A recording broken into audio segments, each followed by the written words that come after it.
We're All good. right, good, Mike. Want to get rolling to it or what? Yeah, let's do this. So, first off, thanks everybody for taking time out of your schedules. We gave you guys no notice for this one, probably like a half an hour, and we thought we'd just have some people on here.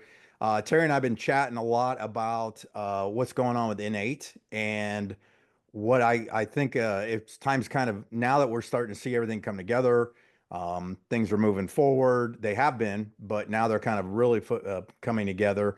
I thought it'd be good for Terry and I to get on here, maybe answer questions, talk a little bit about what we perceive, and maybe I don't know. It's not financial advice, but I wouldn't, I would suggest that while these prices are where they are, it might be bagging up time because it's 15 cents. 15 cents is pretty daggone low for one of these things, which is pretty cool. So Terry, fire away, man. Yeah, well, the first thing I want to say is I don't wasn't that long ago. Maybe let's say maybe 2 weeks ago, you and I got on a chat and we were talking about the fact that the founders NFTs were limited in supply, limited in quantity, and going away soon. I didn't think they'd go this fast, so I'm feeling a bit of FOMO. I got quite a few founder seats, but not near as many as I would have liked, and I thought we would still have a little more of a window to grab that. So I'm feeling a bit of FOMO. Did you notice that? I thought we were going to run through them, but I didn't think it was going to be till probably 30 days out from when we made the announcement. And so I missed out on the rest of them myself. So, but that's okay. I guess the ambassador ones are still going to produce tokens as per se the other ones were, but just not that Dow seat principle or the founder thing. But fired up about them for sure. Yeah, there's no dividends now for ambassador NFTs, but the token supply is still the same. And should there be, it could there be, if there were ever to be someday, hashtag not financial advice, not a financial advisor, not a legal advisor, just speculating. Should there be some kind of, let's just call it an exit, whether that be going public or selling to one of the big guys or whatnot, you still are in line for a windfall. I think at this point in time, Mike, I think I was saying to you earlier too that I think it's time for people to just decide which side of the fence they want to be on. You either believe, right, at this point that the cloud will never come together and we'll never fill the servers and we're never going to have customers and no one cares and no one's bothering and there are no servers. You're either on that side of the fence that it's never going to happen, or you're on the fence that it may not happen on the time frames that you like and we're all frustrated, but I do think it's happening. I actually think everything I'm watching the pieces kind of come together. All those open loops are all closing. Finally.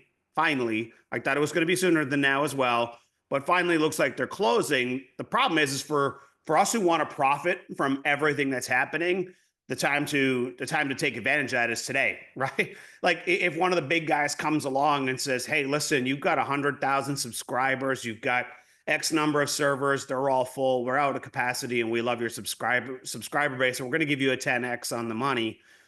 Well, you've got to own the NFTs today for you to receive your portion of whatever that hypothetical potential buyout could be someday. Like the times now. Are you kind of feeling the same way? Like we've got to pick a lane here. We either believe that they're going to sort it out or they're not at this point. I picked my lane Yeah, I picked mine couple too. couple weeks ago, but I was on the fence. I had kind of just like, okay, this isn't going nearly as fast. I didn't invest in any money into the data centers that wasn't afraid to just risk. So that's where I was at, to be honest. The concept seemed sound, the ideas seemed sound, the plan was written out pretty well. So all those things that we were kind of looking at made sense. What I did then was once the opportunity came for the ability to kind of convert those into full-blown digital assets from my data center to my NFT teas, to me it was a no-brainer because then I was able to really, during our conversations, look at this because you and I have done we've done a handful of tokenomics conversations before, right? Like many over the last, geez, we're almost 4 years, maybe 3 years, 3 years or I probably lose track of the time. That's been several years at it's least. probably been close to 3 years that you and I have done collectively been on some of these tokenomics calls, and I'm learning how tokenomics works and and so on. But now that you speed this window up of seeing where everything's moving, like everything's moving towards data centers, and everything's moving towards tokenization. In fact, Terry, I don't know if I forgot to send this to you or post it. Columbus, where I live, Columbus, Ohio, was named as one of the largest holders of data centers in the United States. And it's literally right up the street from me. And I've mentioned this in calls and podcasts that I've done before. And so that's cool. But how does that put money in my pocket? How does that put money in your pocket? And when I started really conceiving or conceptualizing where Joe wanted to go, Joe Martinez being the guy running the iN8 projects, um, and then I saw that if we do this properly, we're basically one of the only tokenized data center projects that I'm aware of Yep. that already does have some existing customers and some revenue coming in. So there's real tokenomics at play. And I believe it's like it started, but it's even going to be more consistent of what they call like a buy and burn, which I believe I'm correct on too. That's going to start to come in. And so as revenues grow for the data centers and it starts to go in and buy these tokens, it's basically buying them and taking them out of supply. And of all the tokenomics projects we've done, it's usually been nearly a billion tokens in a lot of the projects or bigger. With this one, it's what, 100 million? Is that if I Yep. remember correctly, 100 million tokens. So you can squeeze that supply really fast. And when you have less supply but more demand, that's where the scarcity and the price increase typically goes. And so I've done a couple things myself. This is not financial advice, just what I'm comfortable with. Is I got my NFTs that are mining the tokens, basically or producing rewards. Let me put it to you that way. Yep. And then I've also here and there, I've gone in and kind of purchased. I've gone them on the open market and done that. I believe the majority of people would probably prefer getting the digital asset of the NFT themselves because it's just like the goose laying the golden eggs on a regular basis. And some people I've already seen use it as cash flow. They might be just tapped a little bit and they put in, and when these things go. But when you start to see what I think is going to happen over the next 30 to 60 days, if you have a realistic expectation of where this thing is going, we could see token prices really just continually gradually increase up and up and up and up. And so what you're looking at today, it is not a representation of what it could potentially be 6 months from now. So am I on the right page on that, Terry? Yeah, man, I think people will believe you when you start going out there and doing a public display of tightrope walking from data center to data center out in your backyard so they can see just how big it is. I could go miles, by the way, if I did that, because there's a one road that they're just lined up on the road. I've been seeing them built for 10 years since I moved over in this area of Columbus, and it used to just be cornfields. And I could not figure out for the life of me what these buildings were that had no windows, and they had fences around them like they were prisons. Like I Right. just couldn't figure it out. And somebody finally put it on the news that there were data centers. I'm like, duh. So Massive, now, right? now it makes sense. Yeah. Yeah, they're Everybody's there. massive. Yeah. Amazon's there, Google's there, Facebook's there. They all have data centers right up on the same street. It's literally 3 miles from my house. Well, and maybe that's a point, right? Hey, my friends, I want to ask you this question. Like, if someone gave you the chance to buy them, let's suppose they decided to tokenize, would you get in on it? Right? Like, we don't have to be as big as them. We don't have to put them out of business. We just have to like get our share, our little slice of the market, and I believe we're going to do that. And this idea we could tokenize data centers, like this is a first. The DAO is real. The servers are real. You can ask a lot of people who've gone and actually touched the servers. So that's not in question. The software is real. It's maybe not where you want it to be, but it's certainly happening. It's never happening as fast as I would like. I'm not a patient person, but it's happening. No one can deny that it's happening. And we're at the point finally where the shopping cart had to get fixed. Liv and I talked about this on the Saturday call.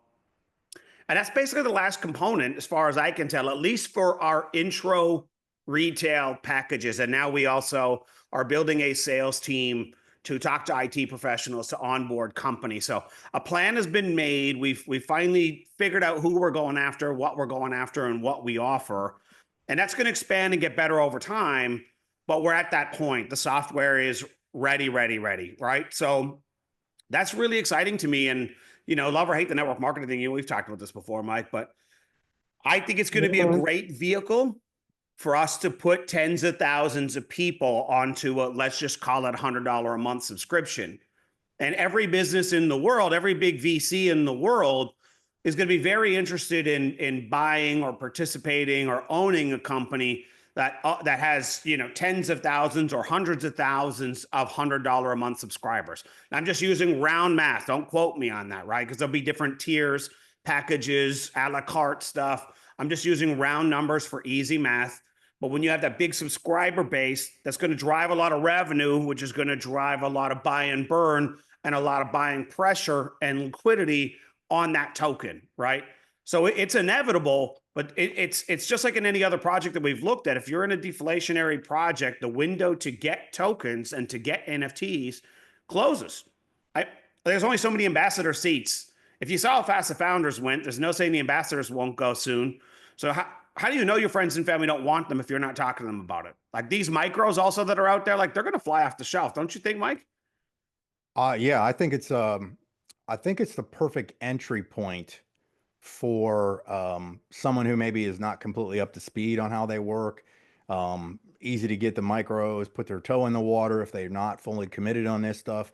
And the thing is what's nice is there's more and more people that are starting to understand this space, crypto, NFTs, mining, tokens, that kind of thing, which is nice. It's just, it's been forced down our throats, like it or not, because of the new administration in the United States, all that stuff. On another side note, just so I don't forget, so I say this now, I always like to really look down the road. And I know that if you have a good idea in business, there's a lot of people that either want to join you or try to copy you, right? And most of the time, if it benefits you, rapidly, a lot of times you'll join something, right? Reason I'm saying this is I personally think that down the road that iN8 will have other data center companies that will see the success of our tokenization and what our community has done. And I believe that they will come into our ecosystem and tokenize or partner up with iN8. Like, what would happen if you had a company that was maybe, let's say, doing $10 million that was a data center company already doing $10 million a year in like revenue, but they wanted to tokenize and found our model and approached Joe and said, "Hey, we have an idea."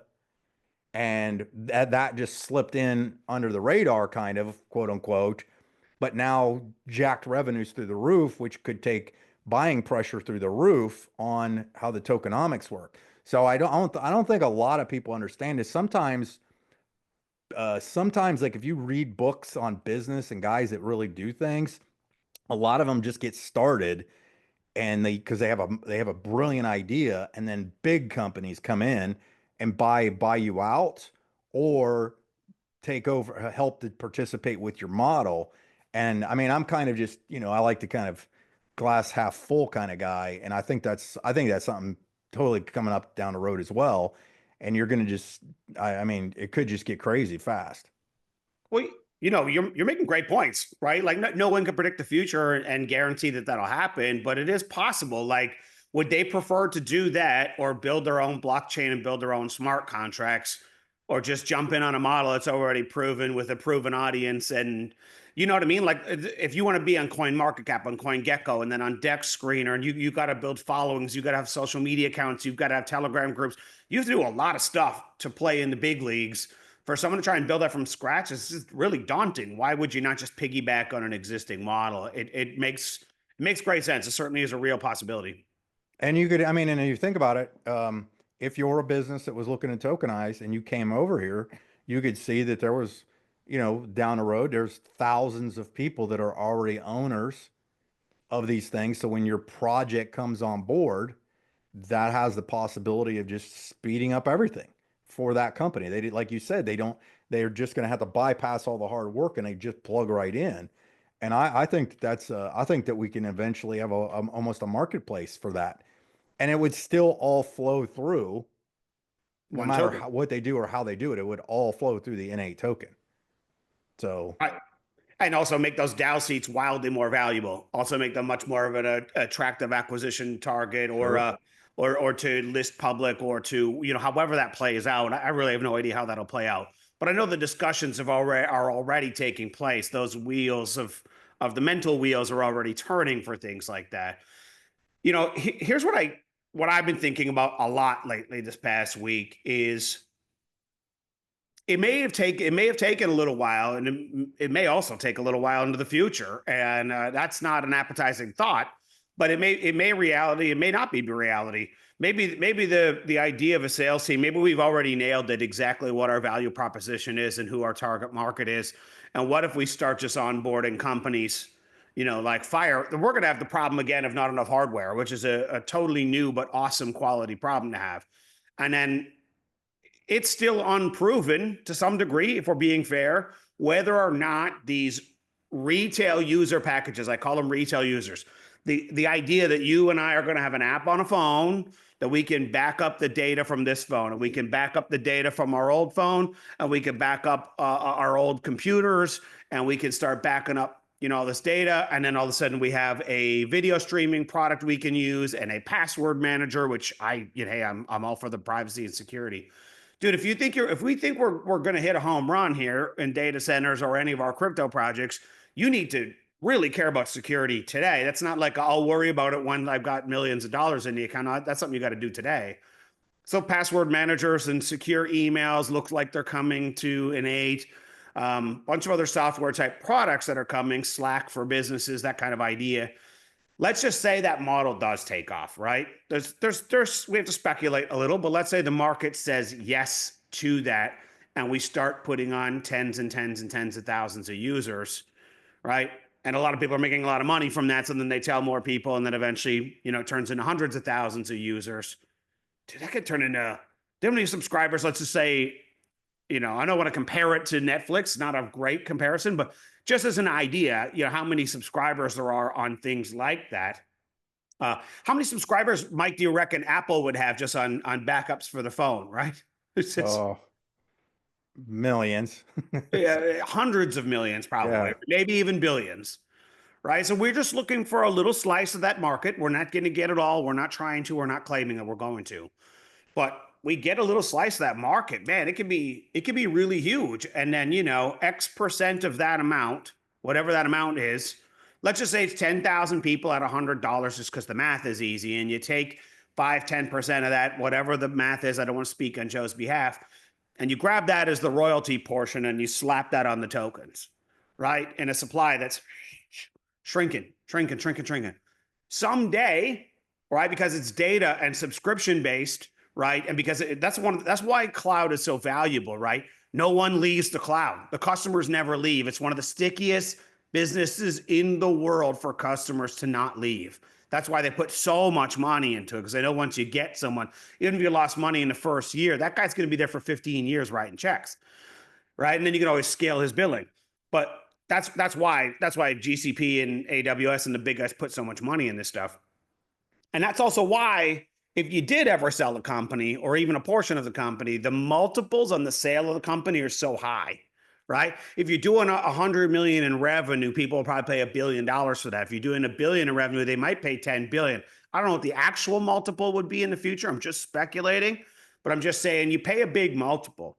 So play with those numbers and just say, okay, I own X number of NFTs and seats. If we did an exit of this kind, 3 years from now, 5 years from now, we did an exit of this kind, and I own 10 seats. What's my slice of that pie? If I can own 100 NFTs, and I don't, but I'd like to, maybe I could scale my way into them, right? You scale your way into that, and then you say, well, how many NFTs do I own? What would be my windfall on something like that? The difference between the people who make a lot of money and the average person often comes down to who has vision and not just sight. How wrong am I there, Mike? You are absolutely correct. That's typically where all the wealth is generated, is not going with every the everyday stuff that people just normally do, and looking down the road and putting the vision in front of them and seeing where we're going. I mean, that's how I see it. That's why I get excited about these kind of projects, especially in crypto, because you just see how many components can mix and mingle and how many things can work together. buyouts, size of it. And we're talking about a niche um, that's massive. It's not just a niche, it's a massive niche. So there's really not a re-education of potential clients and customers. This isn't like we're introducing a new widget to anybody out there that you have to teach them what it is, how it works, and all that stuff. It's already easy to introduce to people that they're familiar with. They've already used Zoom, they've already used email systems, they've already used XYZ, storage units, all that kind of stuff. So we're just basically offering a better benefits package on these things that they're not getting. Like if you listed down like what Apple would, Apple Cloud would offer you, it would say spyware, mal Yeah, malicious things, data tracking, whereas ours, privacy, privacy, private in a nutshell. I jokingly say that because totally true. Terry's, but that's literally one of the biggest factors. And I think as this stuff rolls out, that messaging will become more and more apparent. Eventually, just like anything else that you do in life, is if you have a good experience and you're happy with something, you end up referring it to somebody in an idle conversation or something like that. If you ate at a good restaurant, you tell somebody eventually if you're talking about restaurants. Same thing happens to do with the people you run into about data, conversations, people do videos on it, stuff like that. I think that's where we're going. Well, and the thing is let's be honest. The average person right now is looking at the amount of tokens or NFT distributes. They're looking at today's price and they're saying, "Oh yeah, whoop de doo! I'm making $10 a day, $17 a day, $6 a day. Oh, you want me to get excited about that? Like that's not having a vision for the future of where we're going, right? It's like what Wayne Gretzky 101, right? Like what made you so successful? I always envisioned where the puck was going to go, not where it is, and I got in front of it, right? We're taking that wager, if you will, that we're getting in front of one or two or three mega trends, and that something big is going to happen down the road. That's one I'm willing to take. Like I can see the trends. In fact, there's a company very similar to ours. I won't name their names, and they started out by focusing simply on backups. So backup for your phones, for your computers, for anything digital, your photo albums or whatever, but only backups. That's all that they do. And they, I don't know if they're rich yet, but they've built their own small data center and they've got tens of thousands of subscribers doing backups and nothing else. Now, they're not the only backup provider out there, right? People could use a G drive or any number of other whatevers, but these guys have successfully put tens of thousands of users. The other thing that I brought up, like in one of the DAO committee meetings recently, right, as I just said, like we're still trying to decide all the products and services and where to start the reason. We're starting somewhere and we can build on it down the road, right? But like I look at VPNs. Now there's a million free VPNs. There might be a billion users using free VPNs. There may only be 10 million out of those billion that are currently paying for a VPN. And it may only be $5 a month, but could you build a big business, Mike, on 10 million users at $5 a month just on a VPN alone? Are there people who use email? Well, there's billions who use email. There may only be 10 million who currently pay for a more private, secure email service. But if we had a million users at $5 a month, could we build a real business only on that? Right. And if we had backups and we had tens of thousands of users and it was $10 or $20 a month, whatever that number is, can we build a business on that? And I would say, yeah, all day long. Like there are a lot of models that are similar-ish, similar enough to what we're doing. Like you said, I don't think the education curve is so huge. So, but like I'm a And VPN payer. I'm a private email payer. I've been for a long time. Like I pay for those services because I know if it's free, I'm the product. and something just to think of, because it's from a business perspective, is we have quite a few people that own the data centers already in tokens, like or the nodes, right? They already own the nodes, the ambassador seats, all that stuff. And there's a lot more people that are going to be coming on board that are getting the micros.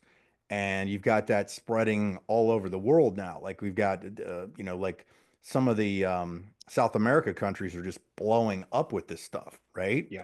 Well, if you think about it, if we all just that are currently involved go out and just say, hey, I'm going to be my own customer. because one, I'm getting probably, but number one thing is I'm going to get better privacy and security. Number one thing, first off, that's what the thing we should all do. But if we can collectively get all of us to do that, that's all revenue that's going to now smash into the tokens and the buy and burns. And we literally are, if you really look at how the money can travel, I'm paying XYZ. Maybe it's not a ton. I mean, maybe it's, if I picked up every suite of services we have, let's say it's like $100 a month, and everybody's doing that. And let's say a lot of that $100 a month is going towards the business itself, the revenue being generated, and we're doing that collectively over thousands and thousands of people. That's just in the current ecosystem. What's going to happen is that's what's going to blow this thing up. And I think what'll happen then is it will perpetually speed up people jumping in to get the tokens, because you can go, like, if you're mining 5 to 10 tokens a day or 100 tokens a day, like you said, and it's $10 in today's price, and all of a sudden all this money starts coming in over off the services and stuff, and that same token that was mining at what you thought was $10 a day is now $100 a day, get your perspective a little different. And I think that's where we have the potential to be. Well, you and I pushed Joe for these micros. So by Canadians and Americans, it's time we start taking advantage. And we've all been sitting on the sidelines and watching. Hasn't served us very well. It's flying off the shelf in South America. They got all the rest of the founder seats. They're going to get all the rest of the ambassador seats if we just keep sitting on the sidelines, and they're going to grab all the micros. But like one of the things we brought up to Joe is saying, well, Joe, convincing someone to move over to a better, more private, more secure service is one conversation. But it's a very different conversation if I say, hey, you're an owner. Why are you not a customer? Right? All these people are buying the 300 fractionals, right? Those, we just call them micros for ease of conversation. Everyone who's buying those micros right now, they have an owner mentality now. Why would they be an owner and not be supporting their own business? So I don't know what the number will end up being long term, right? But if you have 50,000, 100,000 of those users and they all decide, well, I'm an owner, of course I'm going to support the company. That alone, like you said, could be 100,000 times $10 monthly on subscription. That's slamming into our tokens, right? So Yep. not all $100 will slam into the tokens. Let's just say it was just for easy math. I'm not saying it is 10%, but just use 10% for the easy math, right? $10, 100,000 users. That's $1 million a month just on the tokens. That's not including the revenue. The rest of the revenue is going into the cloud to fund operations. That would be just for going into the buy and burn in a token supply that's rapidly shrinking. Hey, and And as those Mike, oh, good. no, because you're a tokenomics guy, Terry. Yep. In today's pricing, if you have $100,000, let's say it's 100,000 comes in for the month to buy and burn tokens, how many tokens just get wiped out because it's the current price, right? It speeds up much faster than that same 100,000 6 months from now, right? Like the supply, like somebody could literally go to bed and go, oh, I've been making a couple bucks. All these things come together, and all of a sudden they wake up 6 months later or 3 months later because they weren't paying attention, and it's massive. And they could have gotten in when it was pennies, and now it's in the dollars, multiple dollars per token coming in. I mean, I think that's where I personally think that's where things might be. No, that it won't, like, let's just use October 1st for the sake of argument. I don't remember the exact date, but the next October 1st, believe it or not, will come faster than you think, like it always does, like time flies, right? There's a reason why there's a cliche saying in our culture of that time flies. Well, when that comes, we don't have a halving per se, but the amount of tokens being distributed is going to shrink. But the truth is every single day when those founders NFTs, ambassador NFTs, and micros are going out, the amount of tokens you're getting are shrinking too.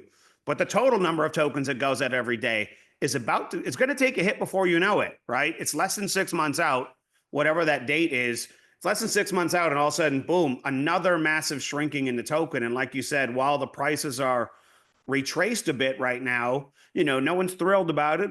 But that means that we're wiping out more and more tokens. Like you said, we're just using loose math. If 100K comes in the month and you're buying it at 15 cents versus buying it at 40 cents, you're going to burn a lot more tokens. But the burn's permanent. Burn is permanent, and you can get burned or be happy to burn. Yeah, right. This is a great chance for us all to benefit from it, right? And in the meantime, you should be at least thinking about there's a lot of opportunity here. There's a lot of other people who, if you explain it right, and Mike and I are going to help with that. We're going to put some more good sharing tools out. Tokenizing a data center and the idea of deflationary tokenomics. And as there will come a time, I hope it's this quarter. I hope it's this quarter. There will come a time when you start seeing announcements, this company, that company, this milestone of retail subscribers. And that comes out and we start putting that out, right? That the revenues are really growing within the data center, the organic revenues, right? From business operations, cloud consumption, as we call it, starts to really boom. Guys, there's money to be made by helping us grow the cloud, right? But we're going to have the opposite problem at some point. The cloud's going to start to really fill up, and now we're going to be desperately scrambling to get hardware, and we're going to have that chicken and egg deal, right? That's going to be a perpetual flywheel problem. Quality problem, though. Absolutely. Absolutely. We could profit from it, friends. So, it's time to re-engage, I guess, is kind of what we're trying to say. I would say, Mike, would you feel like it's kind of at that time finally? Yeah, if anybody's interested, you don't have to give this video to anybody, but I created a video about data centers, a brief one on new stuff of everything that's going on right now. And I did it, what was it, a couple days ago, about a week ago. Oh, I nice. put it out there. So if you need to share it or whatever, or you want to learn how I kind of talk about it, I'll put it real quick. I'll put the link to it in the chat and you can check it out. I think I posted it in the Telegram once before too. Let's Was get just it like, back in there too, though. yeah, it's like passive income on data centers and stuff like that. But if you want to click on that, I'll take you YouTube. Shut that off until we finish up here. But it's just kind of easy way to understand it, how to simplify the messaging if you're talking to somebody, or share that video with somebody. Say, hey, I think I found a good way to make some money. I don't know what you're. I mean, I got introduced to the crypto space basically by someone asking me, "What have you been doing with your money lately?" That's literally how I got introduced. And I was like, well, I'm into this, this, and this. And they're like, yeah, I'm into this, this, and this. They said, but I just recently found out about something. And then they just gave me a brief overview of the ability to buy nodes, basically NFTs that were making tokens. That was my introduction to it probably 4 years ago. And so, if it helps that you can use that, then have at it. Terry, anything else, man? Yeah, I know we'll try and keep it around a half hour, but I just wanted to say, like, we're going to try and re-engage. We're going to try and get other people re-engaged at this point, and we're going to help kind of simplify the messaging. We'll keep putting out tools like this to make sure people understand. We can do more frequent calls. You can leverage those. There'll always be the corporate calls, but honestly, the most effective stuff is usually the private stuff, and we'll get that out. But we're here with you. Like, but I'm just saying, like, if we sleep at the wheel right now that things are finally coming together and all that opportunity to be original owners, like that DAO is a limited thing. And when they're gone, right? But there's a lot of people you're underestimating that would have loved to have been a part of it, but you didn't say anything. Or maybe you only talked to them about a 20K server and that was a little unappetizing for them. But 300 and a 1K DAO seat are a little more palatable for them. They'd be very happy that you brought it up to me. Be surprised, especially for the long term. As we start putting out news stories popping off, right? The revenue's growing, the membership base is growing, and the FOMO is going to kick in. Like you're going to see the numbers dwindling, and the opportunity is going to evaporate right under your nose. And that's almost a little scary. Yeah, very cool. Well, good, Terry. Thank you for putting this together. I know it was your idea, so I'll give you props on it, and I'm glad we Yeah, did it. buddy, you always got lots of good ideas too. So appreciate it, buddy. Always a good time to jump on here and just shoot the breeze with you and bring some context and just talking it out loud, right? Helps us think about what we really have our hands on. Like, don't let the delays be your sunglasses that you only see the future with, right? Infrastructure year is done, and now we got to look forward. And you either believe they're going to sort it out or you don't. And if you don't, just exit. And if you do, then soak it all for what it's worth, even if you have to look at it from a strictly selfish perspective. Get the biggest squeeze of the juice you can. So, thanks for that, Mike. Absolutely. Thanks for everyone who joined us. We'll keep doing these calls, and we'll give you I'll a little get more the notes sometimes. I'll get the replay up too as well as soon as it's transcribed and everything, and I'll get it done for you. Appreciate it. Thanks, Mikey. And All right. pop that YouTube of yours back into the Telegram too. Okay, I will. Or if you get it, do it, and then Uh, we'll be good. All right. See you guys. Everybody have a great one. Thanks for jumping on here. Appreciate you guys.